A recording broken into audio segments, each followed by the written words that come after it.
Baik Bapak Ibu guru yang saya hormati, ya, saat ini kita akan mengikuti bersama diseminasi budaya positif dalam komunitas belajar di SMA Negeri 1 Maesaan, dan nanti akan disampaikan langsung oleh Ibu Guru Agrevin Lensun SPDGR. Tapi sebelum kita masuk ke topik tentang diseminasi budaya positif yang keren orang bilang DISPO, ya, kita awali dengan doa, dan doa dipimpin oleh Ibu Guru Yeti Mareke Borang SPD. Dipersilakan.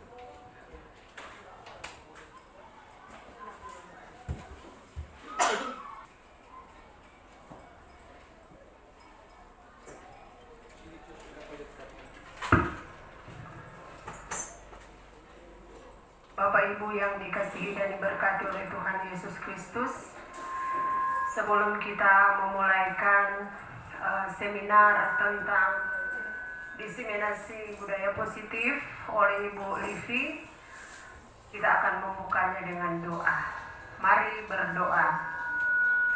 Kami menaikkan pujian, syukur, hormat, dan sembah hanya kepadamu Bapa di dalam sorga, sebab Engkau sungguh sangat baik dalam kehidupan kami. Saat ini Tuhan, kami boleh merasakannya. Engkau yang telah memberkati kami ketika kami melaksanakan tugas. Sebagian tugas kami di hari ini, yakni melaksanakan kegiatan belajar, mengajar. Dan saat ini Tuhan, kami boleh ada di tempat ini. Kami akan mengikuti seminar tentang diseminasi budaya positif oleh Ibu Agrevin Lensun. Kami memohon tuntunan tangan kasih Tuhan kepada kami semua, baik Ibu Livi sebagai pembawa materi pun juga kami sebagai peserta. Biar Engkau akan berkenan bersama-sama dengan kami dalam kegiatan ini. Biar kegiatan ini boleh terlaksana dengan baik, nama Tuhan dipuji dan disembah. Ini doa kami Tuhan, dan kami mau membuka kegiatan di saat ini hanya di dalam nama Yesus. Amin.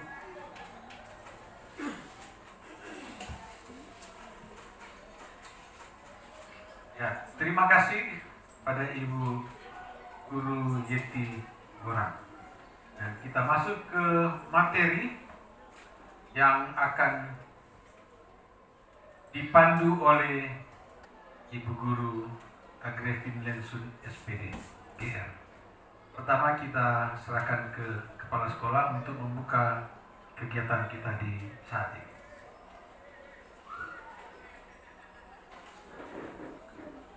Selamat siang dan salam sejahtera untuk kita semua. Shalom.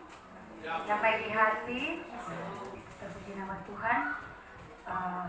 Yang saya hormati Bapak Ibu Wakil Kepala Sekolah, rekan-rekan guru yang sudah ada saat ini, pegawai administrasi dan ada banyak. Teristimewa yang saya kasihi, CGP hebat kita, Ibu Agrevin Lensun SPDGR, yang hari ini akan memberikan hal yang berharga lagi dalam kehidupan kita SMA Negeri 1 Maesaan terkait dengan budaya positif. Saya sangat apresiasi kegiatan ini.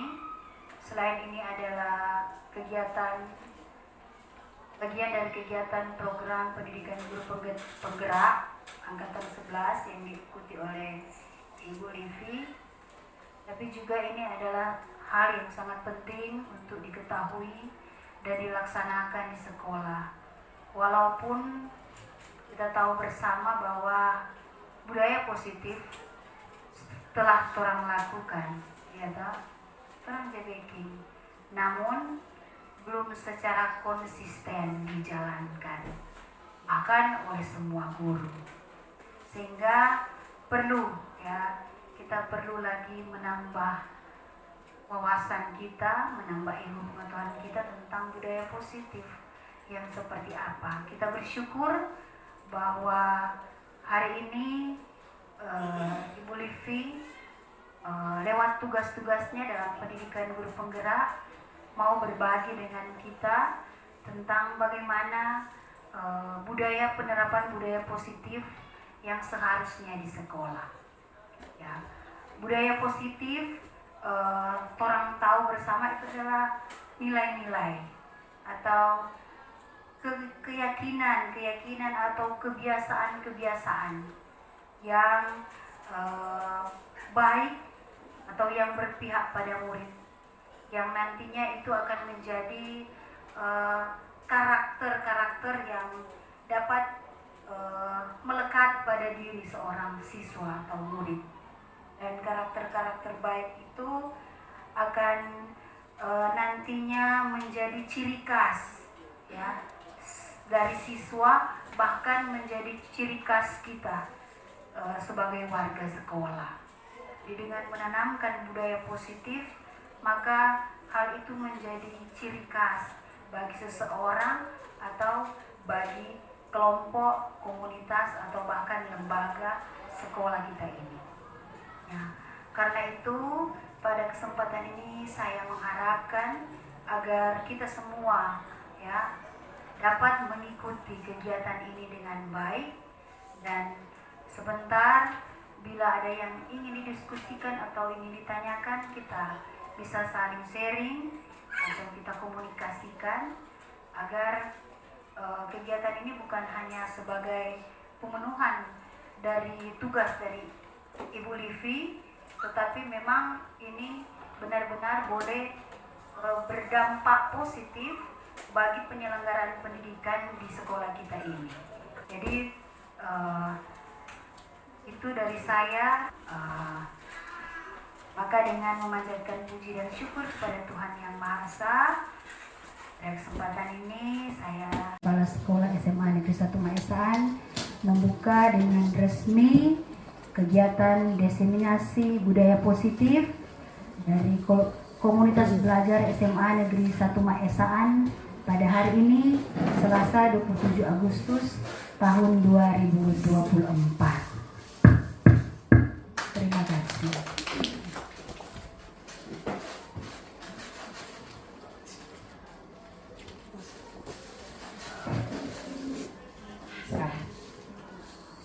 Selamat siang semua. Sekali lagi selamat siang. Ya, terima kasih semua masih semangat di siang hari ini. Saya ucapkan terima kasih kepada kepala sekolah yang selalu mensupport dalam setiap kegiatan yang berhubungan dengan tugas-tugas saya sebagai calon guru penggerak angkatan 11. Saya juga ucapkan selamat datang kepada rekan-rekan guru yang telah memenuhi akan undangan untuk mengikuti diseminasi budaya positif pada saat ini. Dan ini memang sebenarnya hanya sebagai pemenuhan tugas saya sebagai calon guru penggerak angkatan 11. Namun di balik itu pasti akan sangat bermanfaat bagi kita semua sebagai satu keluarga besar SMA Negeri 1 Maesaan. Dan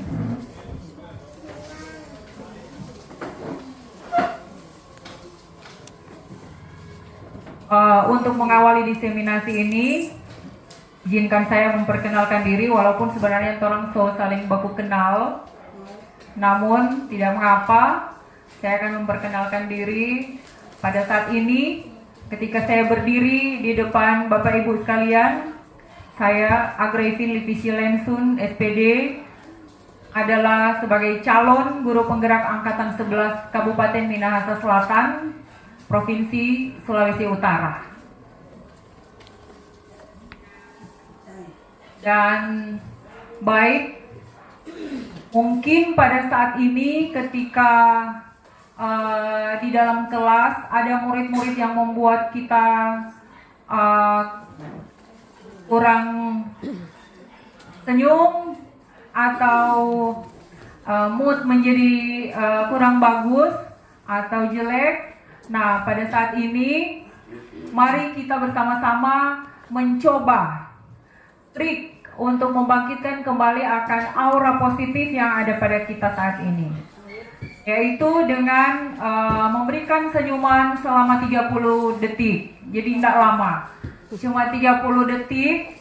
Nah, ini ada Frau yang belum ada bahasa senyum. Coba sekarang ketika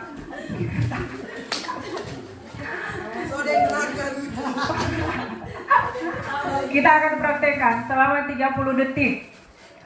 Mulai 1, 2, 3. Mungkin akan lebih keluar senyum kita apabila kita saling berhadapan dengan rekan-rekan kita. Coba kita saling hadapan. Nah, kalau udah menghadap doi tetap senyum sih. iya. Jadi Nggak tahu. iya. Saya kucian belum. Oh, sudah. Iya. Ya, terima kasih. Itu hanya simple. Senyum selama 30 detik. Tetapi pada akhirnya apa? Kita terbawa suasana, akhirnya jadi tertawa.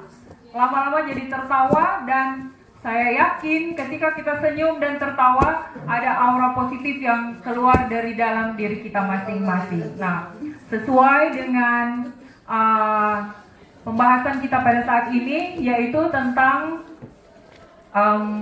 budaya positif.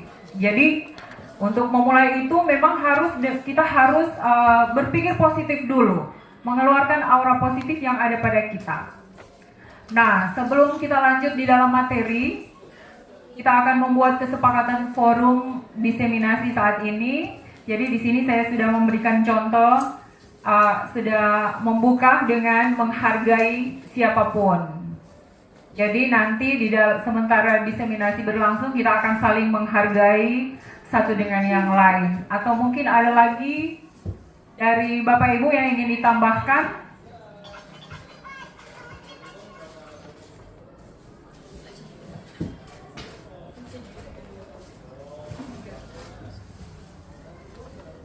Ada lagi yang mau ditambahkan? Ada. Kalau mau keluar harus izin. Ya. Jadi kalau mau keluar harus izin. Ada lagi. Ya. Semua terlibat atau berpartisipasi. Ya. Jadi yang berikutnya semua harus terlibat secara aktif, dan ini memang sangat bagus sekali. Nanti kita semua akan berpikir dan harus menuangkan apa yang ada di dalam pikiran kita masing-masing, semua untuk kemajuan sekolah kita. Ada lagi yang lain? Ya, serius tapi santai. Ya, serius tapi santai. Tidak, jadi jangan jadi beban. Jangan jadi beban. Kemudian yang berikut ada kolaborasi. Jadi nanti orang akan berkolaborasi satu dengan yang lain. Baik, sebelum kita memahami tentang disiplin positif, sebagai seorang guru, kita harus tahu sebenarnya apa tujuan pendidikan itu. Apa tujuan pendidikan? Pasti masing-masing kita punya pemahaman tentang apa itu tujuan pendidikan yang ada di Indonesia. Namun pada saat ini saya ingin menyampaikan tentang apa yang sudah kita pelajari sebagai calon guru penggerak di modul-modul awal. Ada materi tentang filosofi pendidikan menurut Ki Hajar Dewantara. Nah, menurut Ki Hajar Dewantara, tujuan pendidikan adalah menuntun segala kodrat yang ada pada anak-anak agar mereka dapat mencapai keselamatan dan kebahagiaan yang setinggi-tingginya, baik sebagai manusia maupun sebagai anggota masyarakat. Oleh karena itu, pendidik itu hanya dapat menuntun. Jadi kita garis bawahi yang kata menuntun. Tumbuh atau hidupnya kekuatan kodrat yang ada pada anak-anak agar dapat memperbaiki lakunya, atau artinya di sini bukan dasarnya. Laku hidup atau tumbuhnya kekuatan kodrat anak. Jadi artinya di sini bahwa kita tidak bisa merubah sepenuhnya akan anak didik kita. Anak didik kita. Jadi tujuan dari pendidikan adalah kita sebagai guru harus bisa menuntun. Nah, di sini saya ingin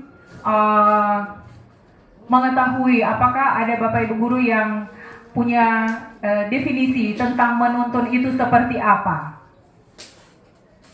Adakah yang bisa memberikan definisi menuntun itu dalam hal ini artinya seperti apa? Coba ada yang bisa? Ibu Kartika? Mengarahkan.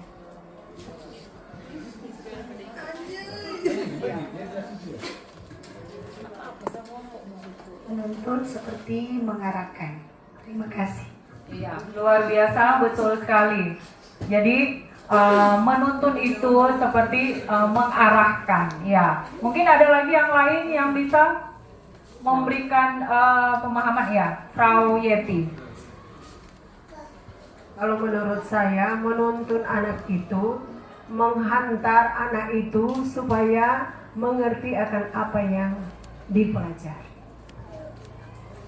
Iya, betul sekali, luar biasa jawaban dari ibu-ibu sekalian. Mungkin dari bapak-bapak ada yang boleh memberikan, jadi menuntun itu kira-kira seperti apa?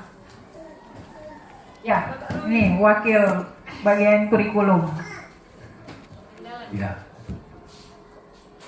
Menuntun itu mengarahkan ke arah yang lebih baik agar supaya dia dapat mencapai tujuan yang baik pula.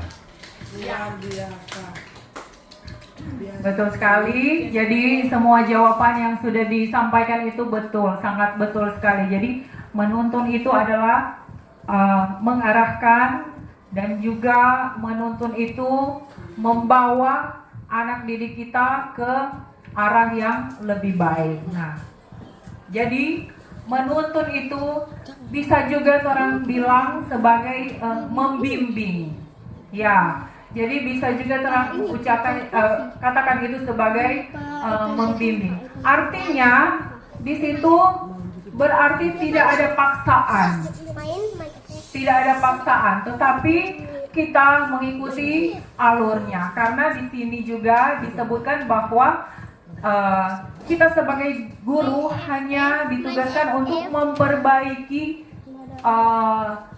laku hidupnya sesuai dengan kodratnya, bukan dasarnya. Jadi ibarat kertas, itu yang sering terjadi miskonsepsi sekarang. Kita menganggap bahwa seorang anak itu pada awalnya seperti kertas kosong. Kemudian kita sebagai guru atau orang tua akan memasukkan tulisan-tulisan yang bagus. Ternyata bukan seperti itu. Jadi pada dasarnya anak-anak itu sudah ada coretan-coretan tapi masih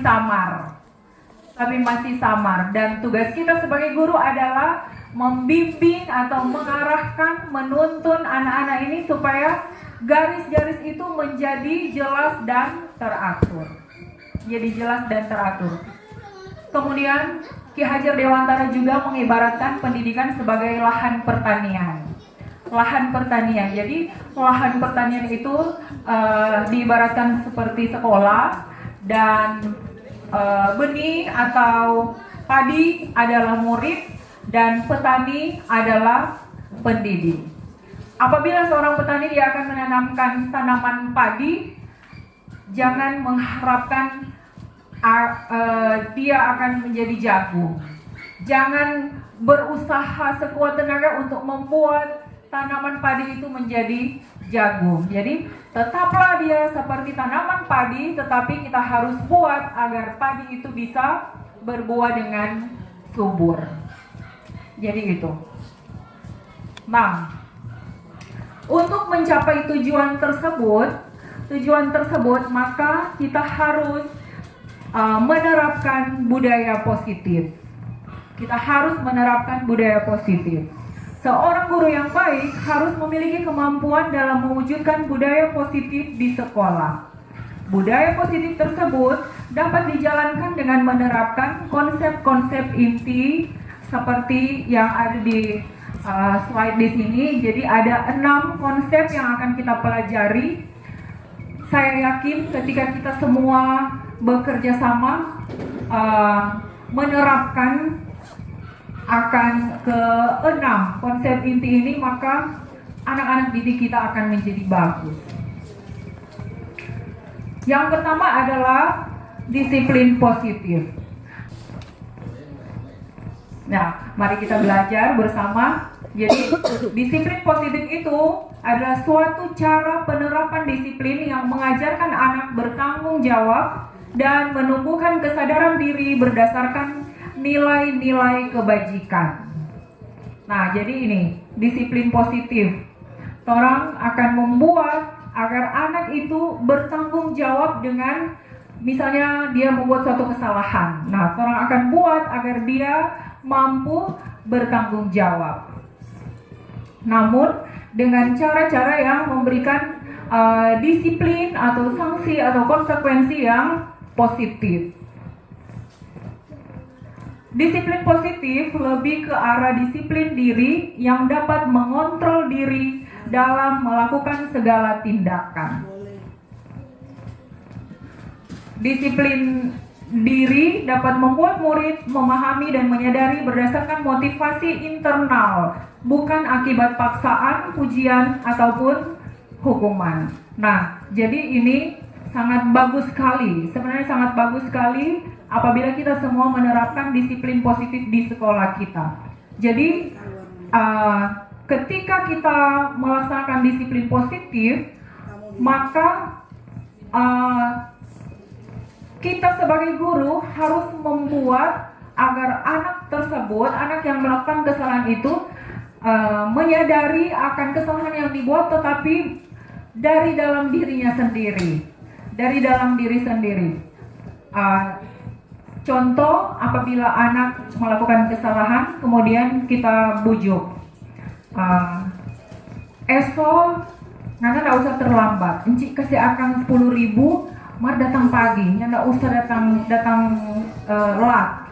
Nah, pasti dia akan melakukan seperti itu. Dia akan datang pagi karena untuk mengambil uang 10.000. Tetapi ketika lusa kita tidak menjanjikan uang 10.000, maka dipastikan dia akan datang terlambat lagi. Tetapi kalau kesadaran itu dari dalam diri sendiri, maka motivasi untuk dia akan datang cepat adalah dari dirinya sendiri, bukan dari uang 10.000 atau hukuman.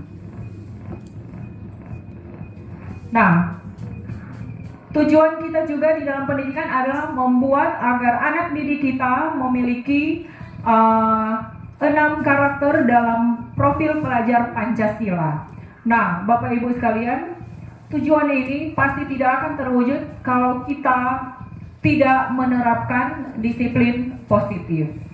Jadi, kita tidak akan menemukan anak-anak yang bertakwa kepada Tuhan, yang berakhlak baik, apabila kita tidak menerapkan disiplin positif dan sebagainya. Jadi di situ ada mandiri, berkebinekaan global, bergotong royong, kreatif, dan bernalar kritis. Jadi tugas kita sebagai guru adalah mengarahkan, membimbing mereka untuk menjadi seperti berkarakter profil pelajar Pancasila. Dan jangan lupa untuk menerapkan disiplin-disiplin positif kepada mereka. Berikutnya adalah motivasi perilaku manusia. Motivasi perilaku manusia atau dorongan. dorongan kenapa murid melakukan itu atau tidak melakukan itu. Jadi ada 3 motivasi perilaku manusia. Yang pertama, untuk menghindari ketidaknyamanan atau hukuman. Nah ini, untuk menghindari ketidaknyamanan atau hukuman. Kedua, untuk mendapatkan imbalan atau penghargaan dari orang lain. Dan yang ketiga, untuk menjadi orang yang mereka inginkan dan menghargai diri sendiri dengan nilai-nilai yang mereka percaya. Nah, pasti kita semua mengharapkan agar murid-murid kita memiliki motivasi yang ketiga ini, yaitu motivasi internal yang berasal dari dalam dirinya sendiri, sesuai dengan nilai-nilai yang mereka percaya. Oh, ternyata kalau kita terlambat, kita mau ketinggalan pelajaran. Nah, itu dia percaya seperti itu, maka motivasinya adalah dia akan datang cepat dan tidak terlambat. Untuk motivasi perilaku manusia berdasarkan hukuman, itu artinya bentuk sanksi yang diberikan sebagai akibat langsung dari tindakan melanggar hukum atau aturan. Biasanya bersifat negatif dan bertujuan untuk menghukum pelaku. Nah, ini contoh misalnya ada murid yang datang terlambat. Kemudian kita hanya memberikan hukuman. Kalau hukuman itu hanya bisa dia lakukan, maka itu tidak akan menjadi tantangan bagi dia. Malah itu akan menjadi kebiasaannya bahwa kalau kita terlambat cuma kok ucap lumpuh, kita dapat backing, habis itu sudah masuk kelas.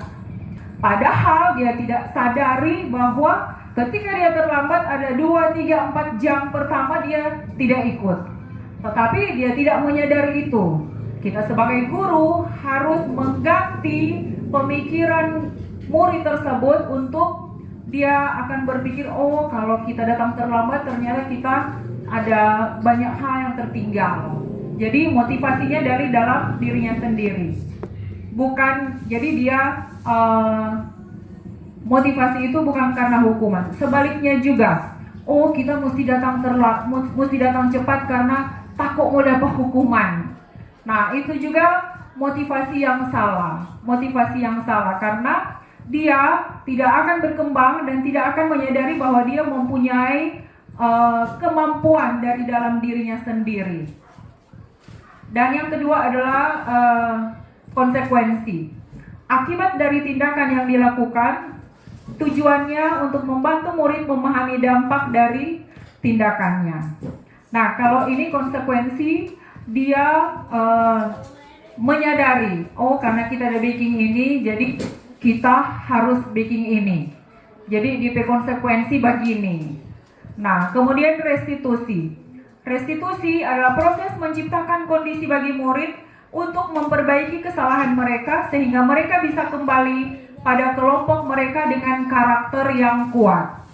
Nah, ini sangat penting sekali. Saya pikir untuk kita terapkan di dalam sekolah kita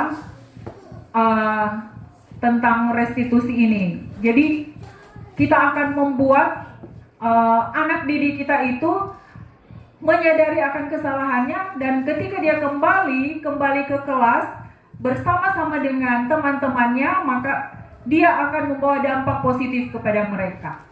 Dia akan membawa dampak positif bahwa pada awalnya dia adalah orang yang bersalah, tetapi pada akhirnya ketika dia menyadari, dia akan menjelaskan kepada teman-temannya bahwa oh kalau terang bikin begini ternyata dia punya dampak ini. Nah, jadi apa yang akan kita lakukan kepada mereka, mereka akan jelaskan kepada teman-temannya. Di sini ada 7 pernyataan. Ada 7 pernyataan.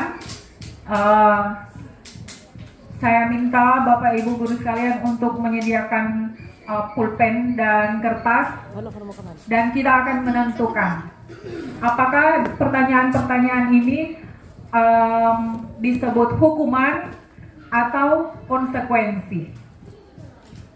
Nah, jadi di sini seperti yang saya sudah jelaskan tadi, kalau hukuman itu adalah hal atau sanksi yang kita berikan kepada anak-anak, tetapi itu tidak membuat mereka menyadari akan kesalahan mereka. Tetapi kalau konsekuensi, kita memberikan sanksi kepada mereka sesuai dengan kesalahan yang mereka lakukan. Nah, di sini kalau sudah semua, kita mulai. Nomor 1, mencatat 100 kali di dalam buku kalimat "Saya tidak akan terlambat lagi karena terlambat ke sekolah". Jadi kasus ini adalah anak tersebut terlambat datang di sekolah. Jadi guru kasih sanksi pada dia, tulis "Saya tidak akan terlambat lagi". Nah, 100 kali. Nah, apakah itu orang ada kasih hukuman atau konsekuensi? Ya, jadi di sini Ibu Kepala Sekolah bilang itu hukuman. Yang Bapak Ibu silakan ditulis. Nanti sebentar kita akan lihat apakah betul atau salah. Kemudian yang kedua, lari mengelilingi lapangan basket 2 kali karena terlambat hadir di sekolah. Jadi orang kasih keliling di lapangan karena terlambat. Nah, apakah itu hukuman atau konsekuensi? Ya, ditampung. Yang ketiga, membersihkan coretan yang dibuatnya di meja tulis. Jadi dia coret-coret di meja, lalu dia kasih bersih. Ya, apakah itu hukuman atau konsekuensi? Keempat, menggantikan kertas tugas teman yang telah dicoret-coret. Nah, apakah ini hukuman atau konsekuensi? Ya, ditampung. 5, berjemur di lapangan basket pukul 12 siang karena mengobrol dengan teman. Apakah ini hukuman atau konsekuensi? Keenam, murid diminta bertelanjang kaki sepanjang hari karena tidak menggunakan sepatu warna hitam sesuai peraturan sekolah. Nah, apakah ini hukuman atau konsekuensi? Ya. Ketujuh, terakhir, berdiri di depan kelas sambil mengangkat kaki satu karena tidak bisa menjawab pertanyaan. Nah, pada awal lalu saya sering melakukan ini. Jadi kalau orang tidak dapat jawab, kita berdiri di tempat duduk. Kalau memang kabal lagi, angkat kaki satu. Nah, apakah ini hukuman atau konsekuensi? Coba, sekarang kita lihat jawabannya. Nah, ini. Jadi yang nomor 1 bisa diperiksa. Nomor 1, konsekuensi. Kedua, hukuman. Ketiga, konsekuensi. Keempat, konsekuensi. Kelima, hukuman. Keenam, hukuman. Ketujuh, hukuman. Nah, di sini ada lari mengelilingi lapangan basket 2 kali karena terlambat hadir di sekolah. Mungkin kalau misalnya di mata pelajaran NERPIR sebagai PJOK, karena slow baganti jadi terlambat pergi di lapangan. Kong ner kasih putar lapangan. Nah, itu konsekuensi karena memang berhubungan dengan mata pelajaran dari NERPIR sebagai guru olahraga. Tetapi kalau misalnya saya sebagai guru bahasa Indonesia, itu akan menjadi hukuman. Kemudian yang berikut adalah keyakinan sekolah atau kelas. Keyakinan sekolah atau kelas. Keyakinan sekolah atau kelas berupa pernyataan-pernyataan universal yang mudah diingat dan dipahami dan harus diterapkan di lingkungan sekolah. Guru berperan dalam mewujudkan terbentuknya keyakinan sekolah atau kelas dengan adanya kesepakatan antara guru dan murid. Jadi di sini dikatakan guru berperan, tetapi bukan berarti guru mengambil alih.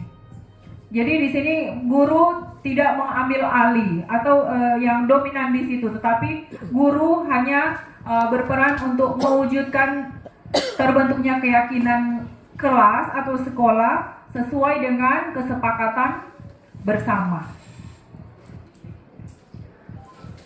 Keyakinan sekolah atau kelas bersifat lebih abstrak daripada peraturan yang lebih rinci dan konkret. Kemudian keyakinan kelas berupa pernyataan-pernyataan universal. Pernyataan keyakinan kelas senantiasa dibuat dalam bentuk positif. Keyakinan kelas hendaknya tidak terlalu banyak sehingga mudah diingat dan dipahami oleh semua warga kelas. Keyakinan kelas sebaiknya sesuatu yang dapat diterapkan di lingkungan tersebut. Semua warga kelas hendaknya ikut berkontribusi dalam pembuatan keyakinan kelas lewat kegiatan curang pendapat. Bersedia meninjau kembali keyakinan kelas dari waktu ke waktu. Nah, ini materi yang sangat bagus sekali bagi kita, baik sebagai wali kelas maupun sebagai guru mata pelajaran.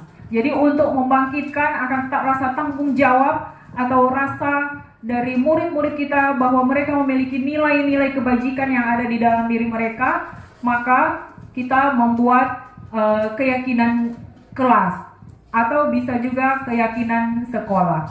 Dan ini ketika kita sudah buat, maka kita harus menempelkan itu di tempat-tempat umum yang semua dapat lihat, supaya boleh mau baca-baca terus, boleh tak ingat-ingat terus.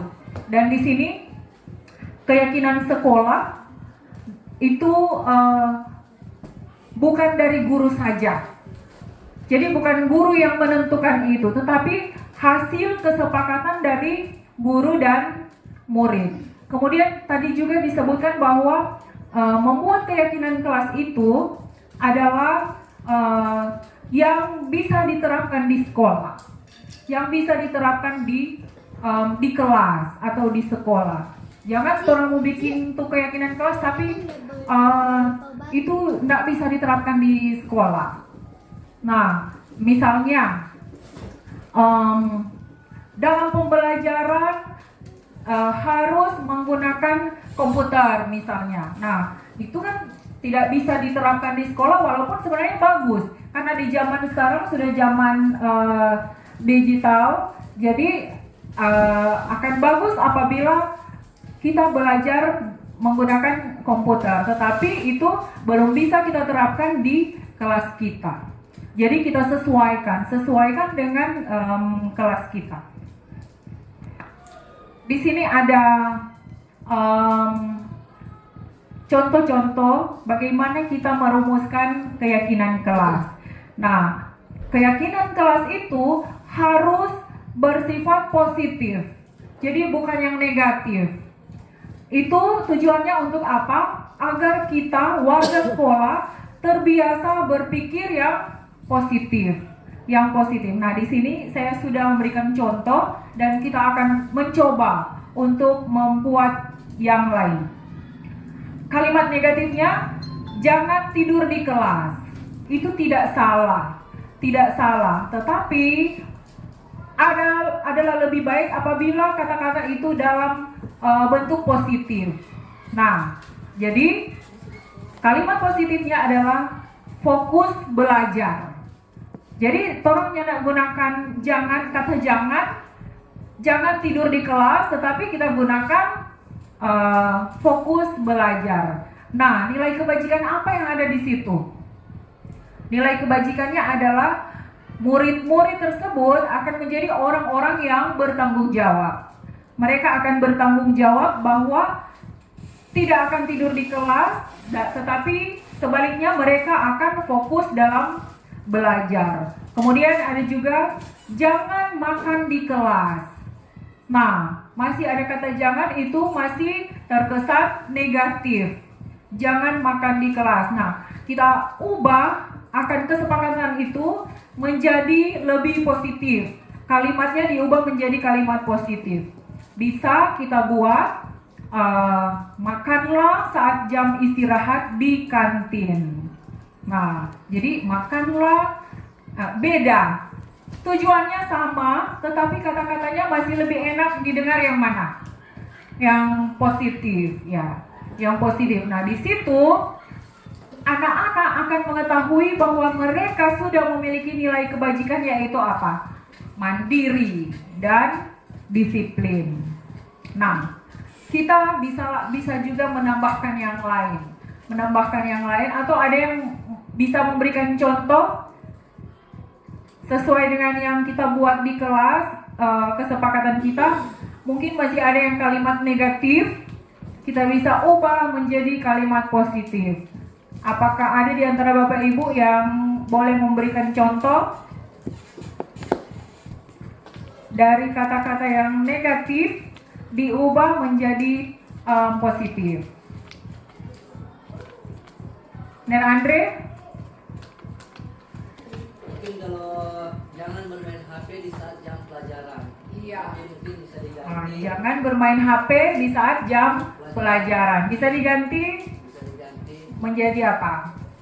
Boleh bermain tapi setelah habis jam pelajaran. Iya, jadi bermain HP di jam istirahat. Ya, mungkin juga akan lebih pas kalau menggunakan HP pada jam istirahat. Iya, betul sekali.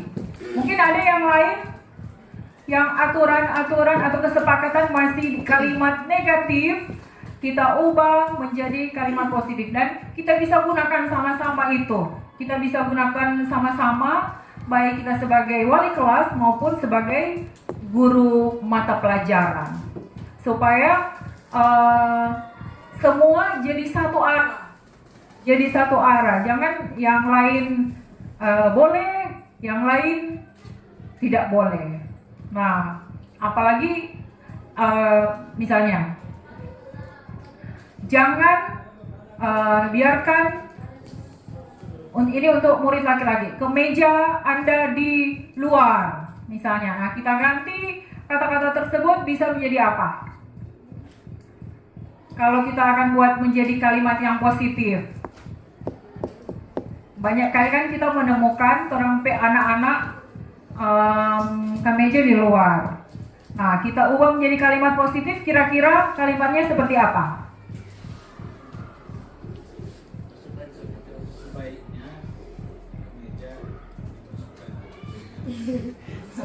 Iya, sebaiknya kemeja dimasukkan ke dalam. Ya, bisa. Ada lagi yang lain? Ya, di saat belajar pakaian harus rapi. Betul sekali. Kadang kalau anak-anak lelah, gerah, panas. Nah, tak apa-apa lah, di jam istirahat, dorang di kantin atau di mana, saya buka sedikit. Tapi abis itu kalau diharuskan untuk rapi, ya harus rapi lagi. Nah, betul, jadi itu. Dan kira-kira kalau nilai kebajikan yang pas untuk masalah berpakaian rapi itu apa? Nilai kebajikan yang akan orang tanamkan ke anak-anak? Disiplin, ya. Mereka akan menjadi anak-anak yang disiplin. Berarti kita sudah bisa memahami. Dan berikutnya adalah kebutuhan dasar manusia. Nah, ini juga materi yang tidak kalah pentingnya. Kita sebagai guru harus mengetahui sebenarnya ini anak-anak ini dia mau apa sampai dia kelakuan begini. Jadi orang harus tahu, jangan cuma asal-asal kasih sanksi. Padahal kadang orang nggak tahu, oh ternyata dia butuh ini, kok dia bikin begini. Nah, ketika ada seorang murid melakukan suatu perbuatan bertentangan dengan nilai-nilai kebajikan atau melanggar peraturan, hal itu sebenarnya dikarenakan mereka gagal memenuhi kebutuhan dasarnya. Nah, Bapak Ibu sekalian, saya pikir mulai dari anak kecil sampai selansia pun pasti ada yang namanya orang mau suka apa, orang kebutuhan. Ada 5 kebutuhan dasar manusia. Jadi yang pertama, kebutuhan dasar untuk bertahan hidup. Nah, untuk bertahan hidup tidak jarang orang mulia, orang-orang bahkan ada yang mau mencuri untuk memenuhi kebutuhan dasar. Mungkin karena sudah lapar sekali, sampai dia mencuri. Mencuri itu salah, tetapi sebenarnya dia sedang memenuhi kebutuhan dasarnya. Kemudian yang kedua, kasih sayang dan rasa diterima. Ketiga, penguasaan. Dan 4, kebebasan. 5, kesenangan. Nah, ini adalah kebutuhan dasar manusia. Dan saya pikir ini memang kebutuhan yang wajib. Semua 5-5-nya adalah kebutuhan yang wajib. Nah, itu pun menjadi kebutuhan dasar dari anak didik kita. Di sini ada studi kasus. Saya akan bacakan dan kita akan cari tahu kebutuhan apa sebenarnya yang anak didik ini butuhkan. Dari 5 kebutuhan dasar itu, saya akan bacakan. Ibu Sarah, guru wali kelas 11, sedang bingung menghadapi ulah salah satu murid di kelasnya, Dodi. Beberapa anak telah mengeluhkan Dodi yang seringkali meminta bekal makan siang mereka dengan paksa. Jika Anda menghadapi situasi seperti Ibu Sarah, apa yang akan Anda lakukan? Menurut Anda, kira-kira apa alasan Dodi melakukan hal itu? Nah, di sini kira-kira kebutuhan dasar apa yang ingin dipenuhi oleh Dodi di dalam kasus ini? Kebutuhan dasar yang mana? Ya, jadi Ibu Kartika, kedua, kasih sayang dan rasa diterima. Romi, bertahan hidup. Ada lagi yang lain? Ibu Kepala Sekolah juga bertahan hidup. Ada lagi yang lain dari kasus yang tadi? Tapi bisa juga penguasaan, dia mau kuasai kan? Ya, ada lagi jawaban yaitu penguasaan. Ada lagi yang lain dari kasus ini, dari kasus Dodi? Nah, jadi kita akan cari tahu alasan Dodi. Jadi yang pertama, karena ia lapar dan orang tuanya tidak membawa bekal makan siang, maka kebutuhan dasar yang sedang berusaha dipenuhi oleh Dodi adalah kebutuhan untuk bertahan hidup. Jadi betul ya, jawaban tadi bertahan hidup, betul. Kemudian, ternyata ada juga, karena ia merasa senang temannya jadi memperhatikan dia. Ketika temannya melaporkan tindakan itu, gurunya memberitahu orang tuanya, sehingga orang tuanya jadi memperhatikan dia. Maka kebutuhan dasar yang sedang dipenuhi Dodi adalah kebutuhan akan kasih sayang dan rasa diterima. Mungkin di rumah dia orang tua aja perhatikan dia. Selapar nyandak selalu bikin akan makanan. Nah, makanya di sekolah dia ingin mencari kebutuhannya, yaitu ingin diperhatikan atau mendapatkan kasih sayang. Masih ada lagi. Kekuasaan, ya betul sekali dijawab oleh Romi. Karena temannya jadi takut dengan dia dan menuruti keinginannya. Maka sebetulnya Dodi sedang berusaha memenuhi kebutuhan dasarnya akan kekuasaan. Jadi dia ingin menjadi penguasa dari teman-temannya yang lain. Keempat, ternyata kebebasan juga ada. Karena dia merasa bosan dengan bekal makanan yang dibawakan ibunya, selalu membawakan bekal yang sama. Oleh karena itu, dia ingin mencoba makanan beraneka ragam, maka Dodi sedang berusaha memenuhi kebutuhannya akan kebebasan.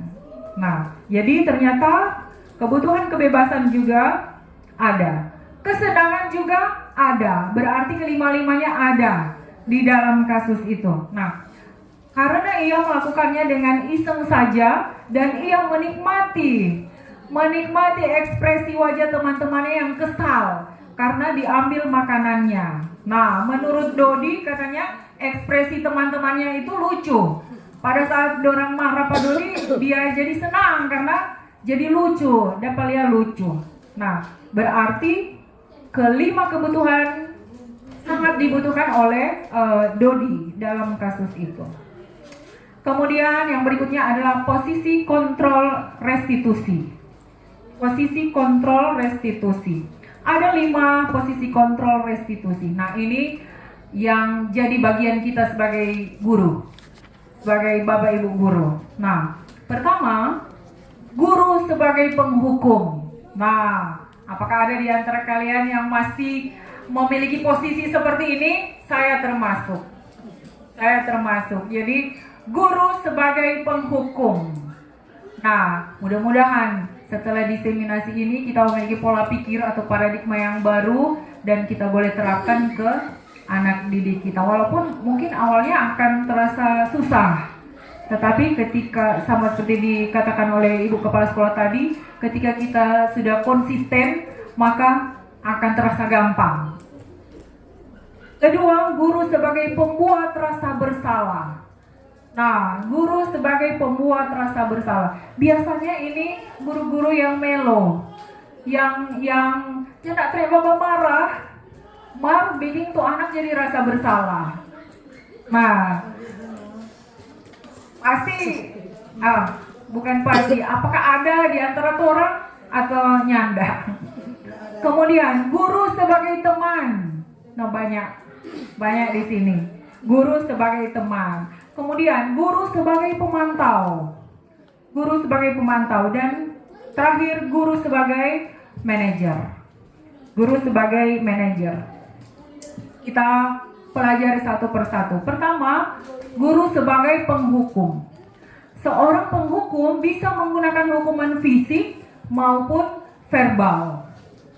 Orang-orang yang menjalani posisi penghukum senantiasa mengatakan bahwa sekolah memerlukan sistem atau alat yang dapat lebih menekan murid-murid lebih dalam lagi. Nah, di sini ada contoh-contoh kalimat-kalimat yang diucapkan oleh seorang guru apabila dia posisinya sebagai penghukum. Patuhi aturan saya atau awas. Nah, ini di Pemara sampai di ubun-ubun biasanya kalau seperti ini. Kamu selalu saja salah. Selalu yang terakhir selesai. Nah, seorang penghukum dia indikatornya adalah nadanya selalu tinggi. Jadi nadanya selalu menggunakan nada yang tinggi. Atau mata masih jauh kalau dia soalnya ya sama dengan Ibu Kartika begitu, sama. Masih jauh. Nah, mata sudah melotot. Kemudian menunjuk-nunjuk jari. Masih jauh. Nah, itu ciri-ciri dari posisi guru sebagai penghukum. Kemudian pembuat rasa bersalah. Nah, pembuat rasa bersalah, dia akan menggunakan keheningan yang membuat orang lain merasa tidak nyaman, bersalah, atau rendah diri. Nah, orang harus ingat bahwa sebagai guru kita salah satu tugas kita adalah menuntun atau membimbing, menjadikan karakter anak didik kita menjadi lebih baik. Nah, jangan sampai anak didik memiliki karakter yang mau jadi seperti ini, merasa tidak nyaman, selalu rasa bersalah dan rendah diri. Nah, di sini ada kata-kata yang sering diucapkan, Ibu sangat kecewa sekali dengan kamu. Nah, kemudian berapa kali Bapak harus memberitahu kamu ya? Kemudian, gimana coba kalau orang tua kamu tahu kamu berbuat begini? Mungkin kau terang, bagaimana kalau nanti Mama tahu nanti begini, bagaimana? Nah, jadi anak tersebut akan jadi rasa bersalah. Nah, pembuat rasa bersalah biasanya, nada suara memelas atau halus atau sedih. Bahasa tubuh merapat pada anak dan lesu. Nah, saya pernah mengucapkan waktu lalu dan saya langsung terpikir, berarti waktu itu saya menempatkan posisi saya sebagai pembuat rasa bersalah. Karena di kelas dia bilang, Muni nak mau sapu ini kepsek lagi semua marah lagi Pak Enci. Nah, Enci bilang ternyata itu adalah salah satu ciri dari posisi guru pembuat rasa bersalah. Kemudian teman. Nah, ini saya pikir di sini banyak. Jadi guru memposisikan diri sebagai teman. Nah, guru pada posisi ini tidak akan menyakiti murid, namun akan tetap berupaya mengontrol murid melalui persuasi. Nah, ini persuasi ini artinya membujuk. membujuk atau mengajak. Nah, di sini kata-kata yang sering diucapkan, ayo bantulah demi Bapak ya. Nah, ayo ingat tidak bantuan Bapak selama ini. Nah, di posisi teman biasanya nada suara ini ramah, kemudian akrab dan bercanda. Kemudian bahasa tubuhnya merapat pada murid dan mata dan senyum jenaka. Nah, ini bisa juga diterapkan karena menurut saya ini juga positif. Tetapi ternyata ada juga akibatnya.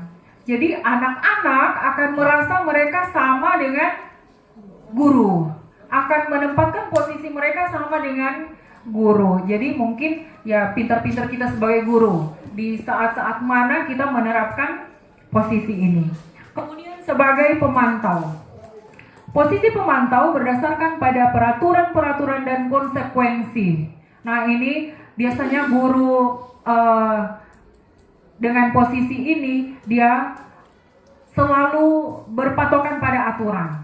Berpatokan pada aturan. Jadi kalau melanggar harus ada sanksi. Nah, untuk guru sebagai pemantau biasanya suaranya datar dan bahasa tubuh yang formal. Jadi mungkin kalau ini flat. Jadi guru tipe ini flat ya, kalau melanggar dihukum. Kalau nyanda ya bagus. Jadi itu. Jadi dia nada suaranya datar. Kemudian posisi manajer. Nah, di posisi manajer, posisi di mana guru berbuat sesuatu bersama dengan murid, mempersilahkan murid mempertanggungjawabkan perilakunya, mendukung murid agar dapat menemukan solusi atas permasalahannya sendiri.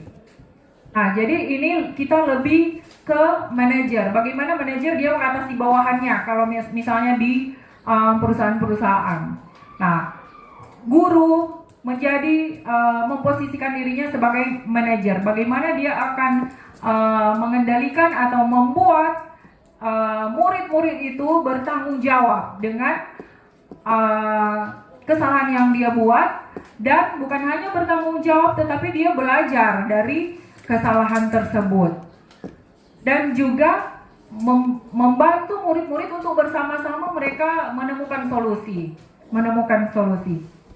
Nah, di sini kalau sebagai manajer, nada suaranya tulus, bahasa tubuh tidak kaku dan mendekat kepada murid. Nah, ini ada contoh-contoh pertanyaan yang seringkali diucapkan oleh guru di posisi manajer. Apa yang Anda yakini? Nah, kemudian apakah kamu meyakininya? Apa rencana kamu untuk memperbaiki hal ini? Jadi dia bukan dia yang memberikan jawaban dari itu, tetapi dia menanyakan kepada murid sehingga jawaban-jawaban itu akan keluar langsung dari murid sendiri. Nah, kira-kira dari 5 posisi kontrol guru ini, mana yang lebih pas yang kita terapkan kepada anak didik kita? Yaitu posisi manajer. Memang kalau kita mau pikir agak susah, ribet, tetapi ternyata kita harus menjadi seperti ini, menempatkan posisi diri sebagai manajer. Kemudian berikutnya, ini yang terakhir, segitiga restitusi. Sudah pernah dengar segitiga restitusi? Ya, ada yang sudah, ada yang belum. Segitiga restitusi berarti dia ada 3 sisi. Apa itu segitiga restitusi? Jadi segitiga restitusi itu adalah tahapan, adalah istilah bagaimana cara mau menangani murid. Ada 3 tahapan di dalam segitiga restitusi, yaitu yang pertama menstabilkan identitas, kemudian yang kedua validasi tindakan yang salah, dan yang ketiga menanyakan keyakinan. Menanyakan keyakinan. Jadi ini adalah ada 3 tahapan di dalam segitiga restitusi. Yang pertama, menstabilkan identitas. Nah, apa itu menstabilkan identitas? Menstabilkan identitas dilakukan berdasarkan prinsip bahwa pembuat kesalahan adalah bagian dari proses pembelajaran yang nantinya akan menggeser identitas gagal ke arah identitas sukses.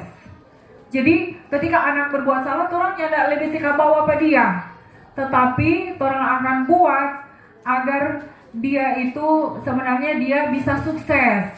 Sebenarnya dia bisa sukses asalkan nanti dia akan menyadari akan kesalahannya. Nah, di sini kata-kata yang dapat kita ucapkan adalah berbuat salah itu tidak apa-apa. Itu manusiawi. Jadi orang nyanda lebih bikin dia terpuruk di dalam kesalahannya. Kemudian, tidak ada manusia yang sempurna. Saya juga pernah melakukan kesalahan seperti itu. Nah, kita bisa menyelesaikan ini. Jadi itu adalah kata-kata yang dapat kita gunakan untuk menstabilkan identitas. Kemudian yang kedua, validasi tindakan yang salah. Ini sudah masuk di dalam tahapan yang kedua.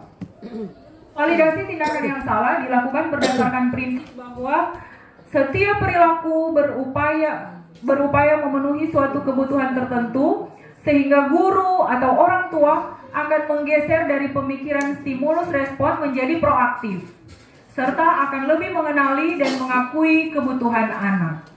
Nah, ini kalimat-kalimat yang bisa orang terapkan adalah, padahal kamu bisa melakukan yang lebih buruk dari ini. Kamu pasti punya alasan mengapa melakukan hal itu. Nah, kamu patut bangga pada dirimu sendiri karena kamu telah melindungi sesuatu yang penting buatmu. Jadi misalnya orang ada bakal lain,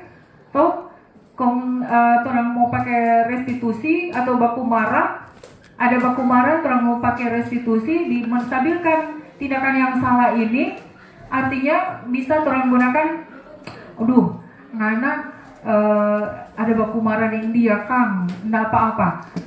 Bisa saja ngana mau pukul pada dia, tapi ternyata ngana ada pukul Kang. Bagus sekali, ternyata kamu masih bisa mengendalikan diri. Jadi kita memikirkan dari stimulus respon menjadi proaktif. Nah, kemudian yang ketiga terakhir, menanyakan keyakinan. Setelah kita menstabilkan identitas, kemudian kita memvalidasi tindakan yang salah, terakhir adalah menanyakan keyakinan.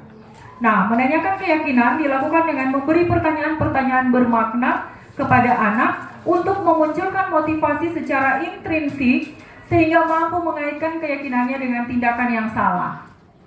Nah, jadi ini dia kesadarannya timbul dari dalam diri sendiri.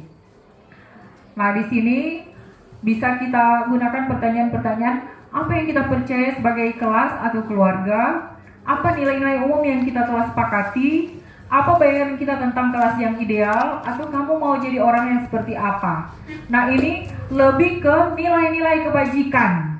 Kita akan buat agar dia mengingat kembali keyakinan kelas dan menerapkan akan nilai-nilai kebajikan yang ada pada dirinya.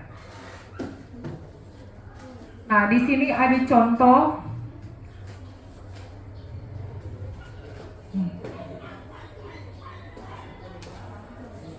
Ini ada contoh pengalaman saya ketika menerapkan segitiga restitusi.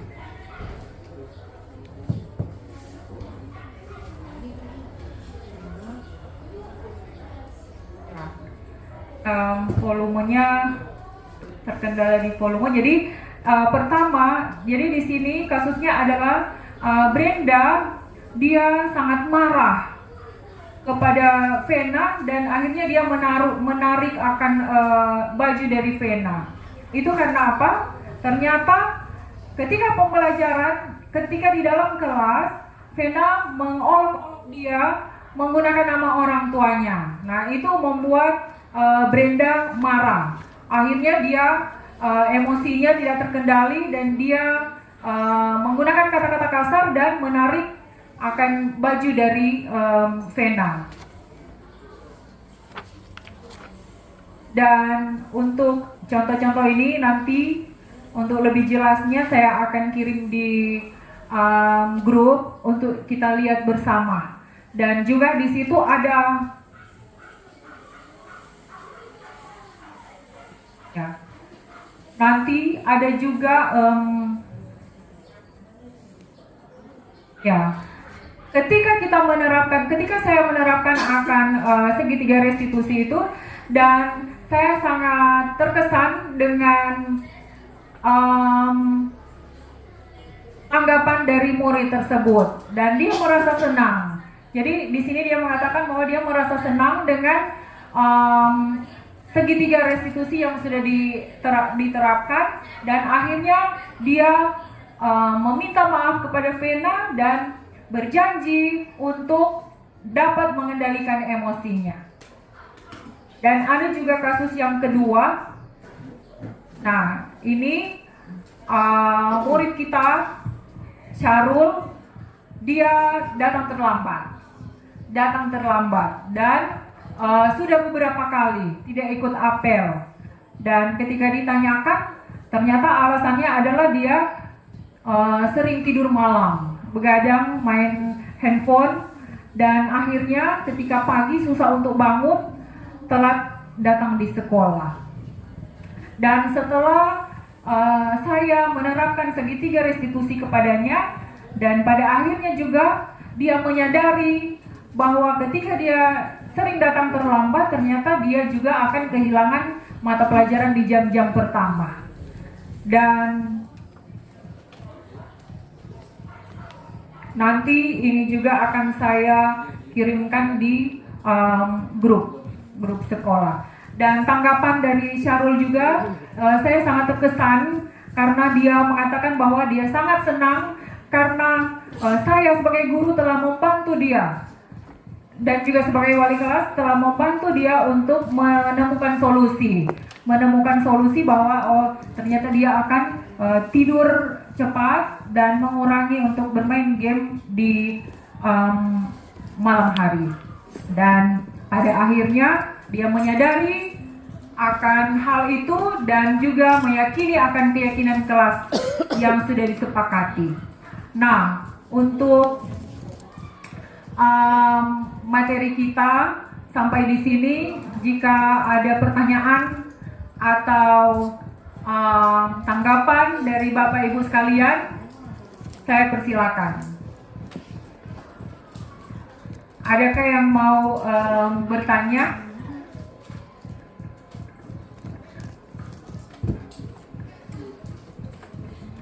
Ya, Ibu Desi.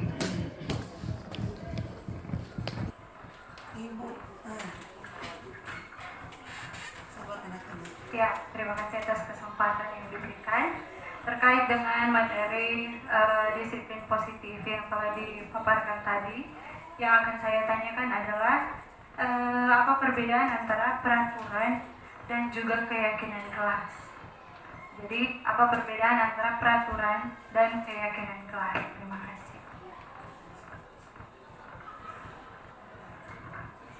Ya, terima kasih. Sangat bagus sekali. Bagus sekali pertanyaannya, yaitu apa beda peraturan kelas dan keyakinan kelas. Ya, jadi kita membahas tentang keyakinan kelas yang tadi. Nah, awalnya yang kita ketahui adalah peraturan kelas. Kemudian itu juga akhirnya berganti menjadi kesepakatan kelas. Dan sekarang menjadi keyakinan kelas. Nah, perbedaannya adalah kalau peraturan kelas biasanya itu hanya dari satu pihak. Nah, biasanya hanya dari satu pihak. Jadi bisa saja itu dari guru. Dari guru yang buat peraturan itu dan harus diikuti oleh semua murid. Kemudian kesepakatan kelas itu sudah disepakati bersama, tetapi ternyata itu masih juga memiliki kelemahan karena ketika murid berbuat salah, melanggar akan kesepakatan, akan mendapat mendapatkan sanksi atau konsekuensi, sudah selesai seperti itu. Tetapi kalau keyakinan kelas, di situ ada nilai-nilai kebajikan yang harus dipegang, yang harus diyakini oleh setiap murid. Jadi misalnya seperti contoh yang tadi yang sudah kita bahas, ketika dia tidak berpakaian rapi atau kemeja selalu di luar, maka kita akan sebut itu bahwa dia melanggar peraturan dan juga melanggar kesepakatan kelas. Tetapi kalau kita hanya beri dia sanksi tanpa menjelaskan apa-apa, maka dia hanya berpikir, oh sudah selesai, kita dapat IP sanksi, sudah pamarah, sudah selesai. Tetapi tidak ada kesadaran dari dalam dirinya sendiri. Dia tidak menerapkan atau tidak meyakini nilai-nilai kebajikan yang ternyata kita tidak disiplin kalau kita keluar baju. Nah, jadi itu mungkin yang bisa saya sampaikan. Bagaimana, Bu Desi? Ya, jelas. Terima kasih. Ada lagi yang lain? Satu pertanyaan? Ada? Ya, Frau Yeti.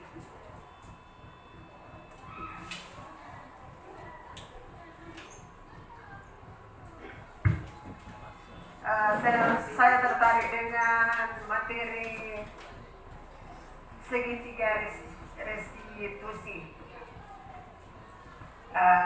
Dan saya akan bertanya, apakah penerapan segitiga restitusi bisa diterapkan pada semua kasus di sekolah? Misalnya ketika main HP di saat KBM, kemudian sementara KBM cuma membaca cerita, guru sedang sementara menjelaskan, dia lagi menjelaskan ke teman lainnya, dan masih banyak lagi. Apakah itu bisa diselesaikan dengan segitiga restitusi? Ya, bagus sekali pertanyaannya.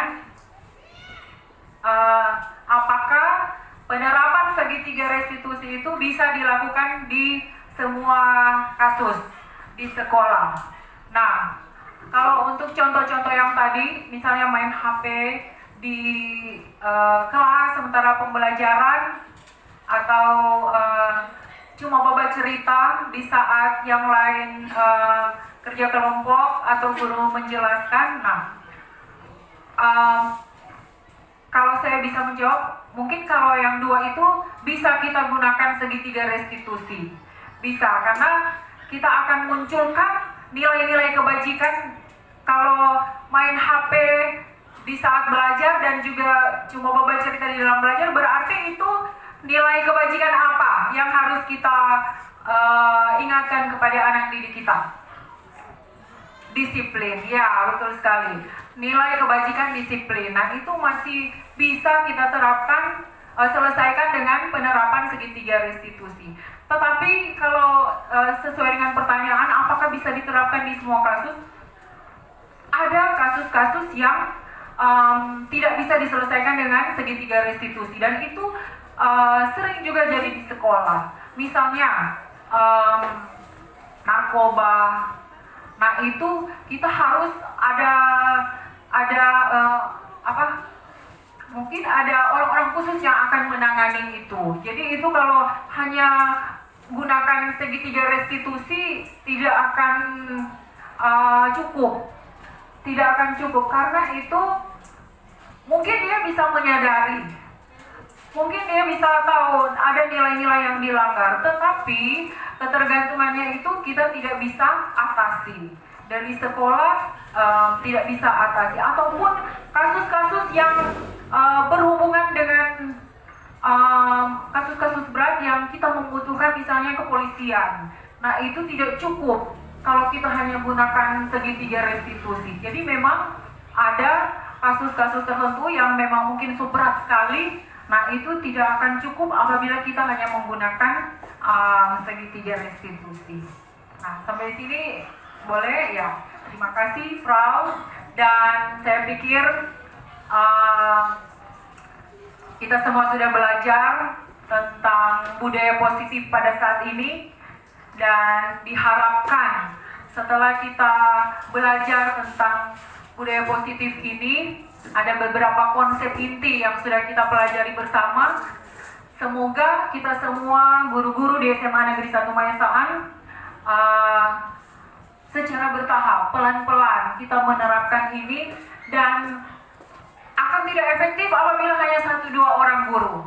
Tetapi ketika kita berkolaborasi, bekerja sama satu dengan yang lain untuk menerapkan ini, saya yakin sekolah kita, anak didik kita akan menjadi anak-anak didik yang memegang teguh akan nilai-nilai kebajikan yang ada di sekolah kita ini. Dan untuk kasus-kasus yang sering kita temui selama ini pasti akan berkurang, asalkan kita ada kerjasama satu dengan yang lain, guru-guru, kepala sekolah, wakil, dan kita sebagai pengajar juga berkolaborasi untuk menerapkan ini. Jadi tidak memberikan kelonggaran.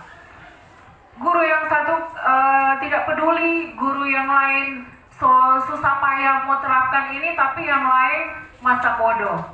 Nah, jadi diharapkan kita semua akan dapat bekerja sama untuk menerapkan disiplin positif ini di sekolah kita yang kita cintai ini. Demikian pemaparan materi diseminasi budaya positif pada saat ini, dan saya kembalikan kepada pembawa acara. Ya, kita beri aplaus dulu sama, karena memang sangat menarik dan memang bagus mau diterapkan di sekolah kita. Jadi terima kasih kepada Ibu Agrefin Lensun SPDGR yang sudah membawakan seminar di saat ini. Apa kabar hari ini? Baik, sehat, luar biasa. Wah, hebat semua. Nah, pada saat ini sebelum kita akan mulai pembelajaran, kita akan membuat keyakinan kelas. Nah, tetapi di awal Eci akan jelaskan dulu apa itu keyakinan kelas. Nah, jadi keyakinan kelas itu dia, kalau dulu kita kenal ada peraturan kelas, ada kesepakatan kelas. Tetapi sekarang lebih keren lagi keyakinan kelas. Jadi keyakinan kelas itu adalah nilai-nilai yang harus kita yakini, yang harus kita pegang terus sampai selesai kita bersekolah di sini. Jadi usahakan nilai-nilai itu timbul dari kesadaran kita masing-masing, timbul dari dalam hati kita masing-masing. Nah, kalau misalnya peraturan kelas, Enci katakan misalnya jangan makan di kelas. Nah, itu terkesan peraturan yang dibuat oleh Enci, tetapi belum tentu kalian setuju, apalagi menggunakan kata-kata yang negatif. Nah, di dalam keyakinan kelas kita akan menggunakan kata-kata yang positif dan disetujui oleh Enci dan kalian semua. Bisa dipahami sampai di sini? Bisa. Ya. Boleh kita mulai sekarang? Boleh. Masing-masing Enci akan bagikan ini kertas berwarna. Kemudian kalian akan tuliskan di situ apa yang sebaiknya kita lakukan di dalam kelas untuk kemajuan kelas kita. Boleh? Ya, masing-masing hanya tuliskan satu. Nanti kalau misalnya ada yang sama, Enci akan lihat, nanti akan ditempelkan di sini. Kalau misalnya ada yang sama, kita hanya akan ambil satu.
menjadi keyakinan kelas kita.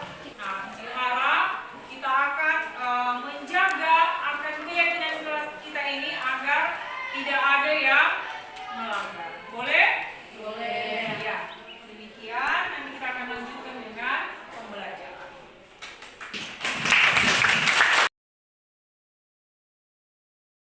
Hai, perkenalkan nama saya Jessica Pinasya dari kelas 11. Halo, perkenalkan nama saya Vanessa Mondor, kelas 11A. Hai, nama saya Joel Dewan dari kelas 11A. Halo, perkenalkan nama saya Eva Bang, kelas 11A.